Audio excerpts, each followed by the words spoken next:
Cryptocurrency हे जगभर प्रसिद्ध असलेले ऑनलाईन चलन आहे। त्या ऑनलाईन चलनामध्ये अनेकांनी आपले करोडो रुपये गुंतवलेले आहेत, परंतु ते चलन ऑपरेट कोण करतो याची कोणालाही माहिती नाही। त्या क्रिप्टोकरन्सीच्या फसवणुकीच्या अनेक केसेस समोर येत आहेत। झारखंड, महाराष्ट्र आणि गुजरात सारख्या विविध राज्यांमध्ये क्रिप्टोकरन्सीची फसवणूक केल्याप्रकरणी गुन्हा दाखल करण्यात आलेल्या गणेश शिवकुमार सागरच्या जामीन अर्जावर सर्वोच्च न्यायालयात 20 जानेवारी 2024 रोजी सुनावणी घेण्यात आली। त्या सुनावणी दरम्यान सर्वोच्च न्यायालयाने सरकारचे वकिलांना सांगितले की न्यायालयाला फक्त फसवणूक आणि क्रिप्टोकरन्सीच्या गैरवर्तनापासून सामान्य माणसांचे संरक्षण करण्यासाठी योग्य सुरक्षा उपाय हवे आहेत। तुमच्याकडे कोणत्या प्रकारची चलने असली पाहिजेत किंवा त्याचे नियमन कसे करावयास हवे याबाबत आम्ही तज्ज्ञ नाही।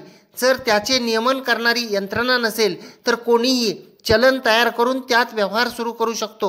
हे फार धोकादायक असेल असा निष्कर्ष नोंदवून माननीय सर्वोच्च न्यायालयाने शासनाला याबाबत म्हणणे काय आहे असे विचारले असता शासनातर्फे डिजिटल चलनाशी संबंधित समस्या सतत वाढत आहेत आणि सरकार क्रिप्टोकरन्सीचे नियमन करण्याच्या यंत्रणेवर विचार करत आहे असे सांगून त्यांचे प्रतिज्ञापत्र दाखल करण्यासाठी वेळ मागितला व या प्रकरणाची पुढील सुनावणी ही 21 मार्च 2024 रोजी ठेवण्यात आलेली आहे।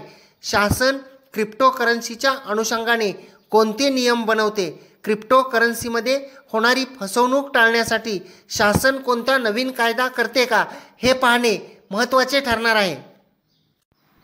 अशाच प्रकारचे व्हिडिओ ऐकण्यासाठी कोर्ट कचेरी या यूट्यूब चॅनलला सबस्क्राईब करा।